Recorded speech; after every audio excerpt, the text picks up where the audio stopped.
তো এই হচ্ছে সেই পিডিএফগুলো, এই যে আপনারা দেখতে পাচ্ছেন, এই হচ্ছে সেই পিডিএফগুলো। নমস্কার সকলকে। আজকের এই ভিডিওটা শুধুমাত্র ত্রিপুরা পুলিশ ক্যান্ডিডেটদের জন্য।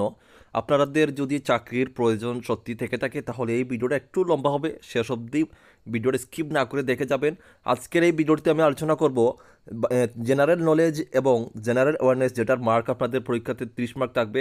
এই 30টি মার্ক যদি আপনাদেরকে পেতে হয়, তুলতে হয়, কারণ জেনারেল নলেজ অনেক টাফ হয়। হ্যাঁ, 30 মার্ক পেতে হলে আপনাদেরকে কীভাবে পড়তে হবে, শুধু সিলেবাস অনুযায়ী পড়লেও হবে না, কোন কোন টপিক অনুযায়ী পড়তে হবে, সেই সব বিষয়ে আজকের এই ভিডিওটিতে আলোচনা করব। তার পাশাপাশি যেগুলো টপিক আমি আলোচনা করব, এইগুলো টপিক নিয়ে, শুধু জেনারেল নলেজ নিয়ে, কারণ হাতে আপনাদের সময় খুবই কম। সেই জন্য এই এক মাসের মধ্যে যেন আপনারা জেনারেল নলেজ কভার করতে পারেন, সেই জন্য একটা শর্ট গাইড বুক আমি তৈরি করেছি শুধুমাত্র জেনারেল নলেজের। হ্যাঁ, শুধুমাত্র জেনারেল নলেজের একদম ইম্পর্টেন্ট গাইড বুক। আমি আপনাদেরকে গ্যারান্টি দিয়ে বলতে পারি এখান থেকে আপনারা ম্যাক্সিমাম কমন মার্ক পাবেন। হ্যাঁ, এক মাসের মধ্যে আপনারা এটা ইজিলি কভার করতে পারবেন। হ্যাঁ, তো যদি আপনারা নিতে চান তাহলে এই শুধু জেনারেল গাইড বুকটা নিতে পারেন শুধুমাত্র 250 টাকা পে করে। আর যদি আপনারা সম্পূর্ণ কভার সিলেবাস নিতে চান তাহলে তো 350 টাকা দিয়ে আপনারা সম্পূর্ণ সিলেবাস নিতে পারেন। কিন্তু এই শর্ট গাইড বুকের যে জেনারেলগুলো আছে এগুলো এখানে থাকবে না, ঠিক আছে? সেখানে বিএসসি জেনারেল নলেজ থাকবে। তো একটু আমরা ভিডিওর প্রথমে আমরা দেখে নেই কি আপনাদেরকে জেনারেল নলেজের মধ্যে পড়তে হবে। দেখেন, আমাদের পড়তে হবে ভারতের ইতিহাস ও স্বাধীনতা সংগ্রামীদের ইতিহাস, এগুলো পড়তে হবে। এগুলো আমাদের গাইডবুকে থাকবে, আমি বলে দিচ্ছি। ভারত ও পৃথিবীর ভূগোল, সাধারণ বিজ্ঞান ও জীবন বিজ্ঞান, এগুলো টপিক ধরে ধরে আমাদেরকে পড়তে হবে কিন্তু। আর প্রশ্ন কিন্তু খুবই কম রেখেছি আমি, হ্যাঁ, খুবই কম পেজের রেখেছি, আপনাদেরকে আমি দেখাবো। তারপরে পদার্থবিদ্যা, রসায়নবিদ্যা, জীবন বিজ্ঞান, তারপরে ভারতের সংবিধান, ভারতীয় অর্থনীতি, কম্পিউটার, এগুলো পড়তে হবে, ঠিক আছে?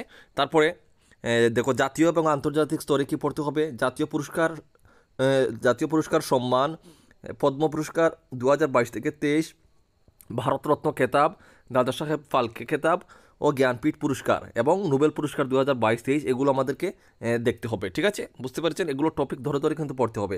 তারপরে রয়েছে যেমন ধরেন মহাকাশ সংক্রান্ত, ভারতের বিভিন্ন মহাকাশ গবেষণা কেন্দ্রের সদর দপ্তর, এগুলো আমাদেরকে পড়তে হবে। নেক্সট যেমন রয়েছে, দেখুন, ভারতের মহাকাশ অভিযান, বিশ্বের বিভিন্ন দেশের মঙ্গল গ্রহের অভিযান, ভারত ও বিশ্বের বিখ্যাত ব্যক্তিত্ব, এগুলো টপিক আমাদেরকে পড়তে হবে। নেক্সটে রয়েছে ভারতের গুরুত্বপূর্ণ ব্যক্তিগণ, ভারতের ভূতপূর্ব ও বর্তমান প্রধানমন্ত্রীদের নামের তালিকা, ঠিক আছে?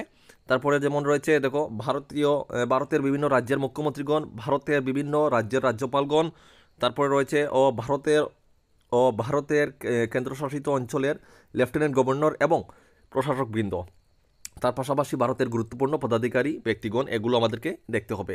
এবং মোস্ট ইম্পর্টেন্ট যেটা, এখান থেকে খেলাধুলা থেকে আপনাদের 2টি থেকে 3টি প্রশ্ন আসবে।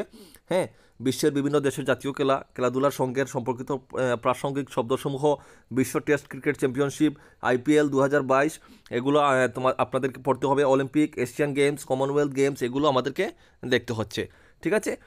তারপরে দেখো, আরও কিছু রয়েছে, আমি যে সিলেবাসগুলো কভার করব, আমার যে শর্ট গাইড বুক আপনারা যেটা নেবেন জেনারেল নলেজের জন্য, এটাতে কী কী থাকছে আমি দেখিয়ে দিচ্ছি আরও একবার।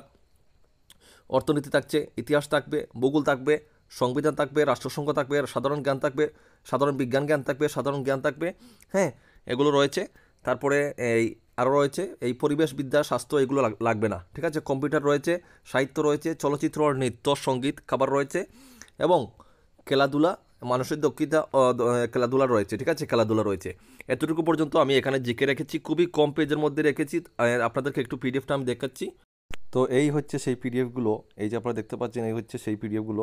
হ্যাঁ, পেজ কিন্তু একদমই কম, সবগুলো মিলিয়ে বড় জোরে আপনাদের পেজ হতে পারে 150 থেকে 200 মতো পেজ হবে। তো এটা যদি আপনারা পরীক্ষার আগে অবশ্যই কভার করতে পারবেন, যদি পড়েন, আমি আশা রাখছি এখান থেকে ম্যাক্সিমাম আপনারা অবশ্যই কমন পাবেন। তো যারা মানে একবারে প্রিপারেশন নেননি, এটা শুধুমাত্র আপনাদের জন্য, আপনারা কম সময়ে জিকে পড়তে চান, এটা শুধুমাত্র আপনাদের জন্য। আগে যারা কমপ্লিট সিলেবাস নিয়েছেন, এখানে কিন্তু অনেক বেশি পেজ রয়েছে, অনেক বেশি জিকে রয়েছে, পরে কভার করতে পারছেন না, এটা নিয়ে পড়তে পারেন, ঠিক আছে? আর যারা কমপ্লিট সিলেবাস পড়তে পারেন তাতেও তো আর বেশি ভালো। আর যারা সময় কভার করতে পারছেন না, কম সময়ে কমন ফেলতে চান, এটা নিয়ে অবশ্যই পড়তে পারেন, ঠিক আছে? তো এই পিডিএফগুলো নিয়ে আপনার বাড়িতে প্রিপারেশন নিতে পারেন। তো অবশ্যই যারা নিতে শুধুমাত্র ইন্টারেস্টেড তারাই হোয়াটসঅ্যাপে যোগাযোগ করবেন, ঠিক আছে বন্ধুরা? আর কীভাবে পড়তে হবে না পড়তে হবে সেটা তো আপনাদেরকে বলেই দিলাম, সেই অনুযায়ী আপনারা পড়বেন, ঠিক আছে? সবাই ভালো থাকবেন, সুস্থ থাকবেন। জয় হিন্দ, জয় ভারত।